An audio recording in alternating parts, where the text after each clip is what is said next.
ቀዳሚው ወዳደረኩት ዘገባ አልፋለሁ። በቅድሚያም ዜና ችሎት የ7 ዓመት ከ2 ወር እስር ተፈረደባቸው። የቀድሞ ሚኒስትር ዴኤታ አቶ ታዬ ደንደአ በእስራት ተቀጡ። የቀድሞ የሰላም ሚኒስትር ዴኤታና የኦሮሚያ ክልል ምክር ቤት አባል የነበሩት አቶ ታዬ ደንደአ ጥፋተኛ በተባሉበት ክስ የ7 ዓመት ከ2 ወር ጽኑ እስራት ተፈርዶባቸዋል። በዛሬው ዕለት ህዳር 26 ቀን 2018 ዓ.ም የፌዴራል ከፍተኛ ፍርድ ቤት ልደታ ምድብ አንደኛ የህገ መንግስትና በህገ መንግስት ላይ የሚፈጸሙ ወንጀሎች ችሎት አቶ ታዬ ህገ ወጥ የጦር መሳሪያ ይዞ በመገኘት ወንጀል ጥፋተኛ ብሏቸዋል። ፍቃድ ሳይኖራቸው በቤታቸው ውስጥ እንደ ታጣፊ ክላሽንኮቭ ጠመንጃ ከስልታ ጥይቶች ጋር ተገኝቷል በሚል ክስ ቀርቦባቸዋል ነው የተባለው። አቶ ታዬ ደንደአ የመንግስት ከፍተኛ ባለስልጣንና የክልል ምክር ቤት አባል በነበሩበት ወቅት በህገ ወጥ የጦር መሳሪያ ዝውውርና ይዞታ መከሰሳቸውንም በትኩረት ሲዘገብ ቆይቷል። በዚህም የ7 ዓመት ከ2 ወር እስራት ተፈርዶባቸዋል ሲል ቢቢሲ አፋን ኦሮሞ ዘግቧል። እንግዲህ የጠቅላይ ሚኒስትሩን ገበና ስለገለጡ ብቻ ወደ እስር ቤት የተወረወሩት አቶ ታዬ ደንደአ አሁን በቦሌም ብለው ያለ የሌለ ክስ ፈጥረው ወደ ወህኒ ቤት ወርውረዋቸዋል።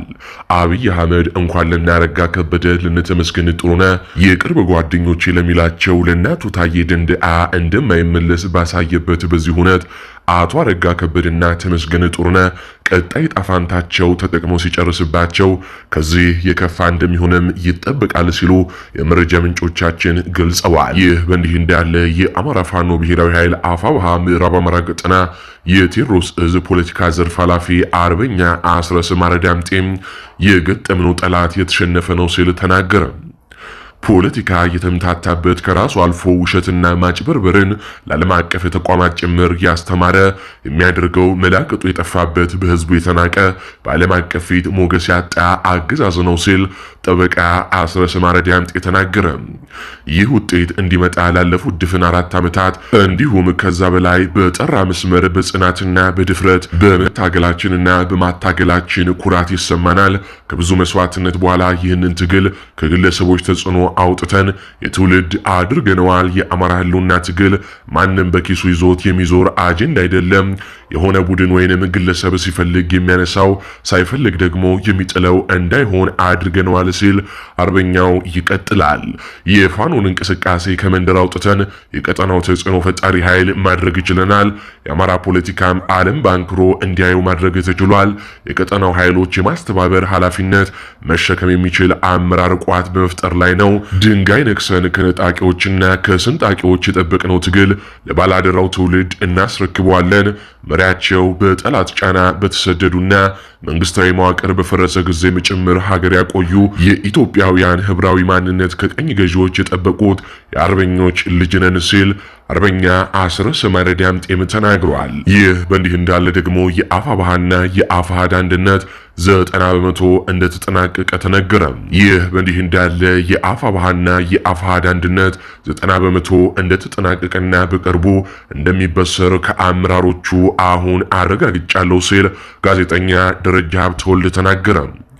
ማስረሻ ሰጤ ሰሞኑን ወደ ብልጽግና ከመግባቱ በፊት የድርጅቱ ውህደት አመቻች ኮሚቴ ሆኖ ቢመደብም በተቃራኒው ድርጅቶቹን ይበልጥ ለመለያየት እየሰራ ነው ተብሎ ከኃላፊነቱ እንዲነሳ ተደርጎ ነበር። እንዲሁም ከመንግስት ጋር እንደራደር በማለት ከዚህ በተጨማሪ ደግሞ እስክንድር ነጋን በግትር አቋሙ እንቅፋት የሆነው እሱ ነው በማለት እሱን እየፈረጀ እስክንድርን ለማስጠቆር ሲሞክር የነበረው እሱ መሆኑም ተረጋግጧል። በግልጽ በተደጋጋሚ ሐሳብ እስከ ማቅረብ የደረሰ ቢሆንም ሐሳቡ ውድቅ ተደርጎበትም ነበር። ቀሪዎቹ የድርጅቱ መሪዎች ቀደም ሲሉ የደረሱ በርካታ ጥቆማዎችን መነሻ በማድረግም እሱንና መስፍንን ከኃላፊነታቸው ገለል ብለው እንዲቆዩም አድርገዋቸዋል። ተንሳፋፊ የሆነችው ማስረሻ ሰጤም ከወያኔ ጋር ስለሚሰሩ በራሴ ጊዜም ተለየኋቸው እያለ ብልጽግናን አንጀት እየበላም ይገኛል። የሆነው ሆኖ የፋኖ አንድነት ከቀናት በኋላ ሊበሰር ጫፍ ላይ ደርሷል ሲል ጋዜጠኛ ደረጃ ሀብተወልድ የደረሰውን መረጃም ገልጿል። ከጋዜጠኛ ደረጃ ሀብተወልድ በተጨማሪም ሚዲያችን በተደጋጋሚ የአማራ ፋኖ አንድነት በቅርቡ እንደሚበሰር ሲዘግብ ሰንብቷል። አሁን ጋዜጠኛ ደረጃ ሀብተወልድ እንዳበሰረው ደግሞ 90% ተጠናቋል የተባለው አርበኛ እስክንድር ነጋና አርበኛ ዘመነ ካሴም እርስ በራስ ንግግር ማድረጋቸውና ከፍተኛ ለውጥ መታየቱ ነው የተነገረው። ይህ በእንዲህ እንዳለ ከዚህ ከአንድነቱ መረጃ ጋር በተያያዘ በእርግጥ በትላንትና የዜና ዘገባችን በርካታ ያልተሰሙ መረጃዎችን አድርሰናችሁ ነበር። ከነዛ መረጃዎች በተጨማሪ ግን አሁን ላይ አንዳንድ መረጃዎች ደርሰውናልና እነሱ ላይ ጥቂት ነገር እንበልላችሁ። በተለይ ከዚህ ከአንድነቱ ጋር በተያያዘ ከአፋድና ከአፋባሃ አመራሮች መካከል ሊመሰገኑ የሚገባቸው አመራሮች አሉ። በተለይ በአፋሃድ በኩል አርበኛ መከታው ማሞ እጅግ የሚገርም እንቅስቃሴ እያደረገ ነው። እስካሁን በእኛ ጥፋት የዘገየ ነው ይበቃል በማለት ለአንድነቱ ትልቅ አስተዋጽኦ እያደረገ ያለው በአፋሃድ በኩል አርበኛ መከታው ማሞ እንደሆነ ለሚዲያችን የደረሰው መረጃ ያሳያል። ከዚህ በተጨማሪም ደግሞ አርበኛ ድርሳን ብርሃኔም ትልቅ ባለድርሻ መሆኑንም የሚዲያችን ምንጮች ነግረውናል። በነገራችን ላይ በአፋሃድ በኩል የማስረሻ ሰጤን ተኩላነት ቀድሞ በመገንዘብ ከድርጅቱ እንዲታገድ ያደረገው አርበኛ መከታው ማሞ መሆኑን ልናረጋግጥ እንወዳለን። ከዚህ በተጨማሪ በአርበኛ ዘመነ ካሴና በአርበኛ እስክንድር ነጋ መካከል ሁለቱም ያለባቸውን ችግር ወደ ጎን በማለት ህዝባችን ይቀድማል በማለት እያደረጉት ያለው ያላለሰለሰ ጥረትም ሊደነቅ ይገባል እና አርበኛ ምሪ ወዳጁ ከተቀመጠን አንነሳም፣ ሳይስማሙ ተበተኑ መባል አንፈልግም፣ እንደሌላው ጊዜ መበተን የለብንም በማለትም ትልቅ ድርሻም ተወጥተዋል። ሌሎችም የፋኖ አመራሮች ትልልቅ ድርሻን ይዘዋል። ነገር ግን በተለይ አሁን የጠቀስኳቸው የፋኖ አመራሮች ከአፋሃድ በኩል በተለይ አርበኛ መከታው ማሞ የሰራው ስራ የሚደነቅ ነው። ከዚህ በፊት ያጠፋ ነው ይበቃል፣ ከዚህ በኋላ ግን ህዝባችንን ልንክስ ይገባል በሚል ትልቅ አስተዋጽኦ እያደረገ ነው። ከድርድሩ ጋር በተያያዘ ሰፊ ጉዳዮች እየተነሱ ነው። ከነዚህ ጋር በተያያዘ ያው ሚስጥራዊ መረጃዎች ስለሚኖሩ ዝርዝር ማለት ባንችልም በትላንትናው ዕለት ከዚህ ጉዳይ ጋር በተያያዘ የሰራነውን ሰፊ ዘገባም እንድታደምጡ እንጋብዛለን። አሁን በቀጥታ ከአማራ ክልል ወዳገኘኋቸው ሰበር የጦር ግንባር መረጃዎች አልፋሉ። ከመቶ በላይ የብልጽግና ወታደሮች ተደመሰሱ።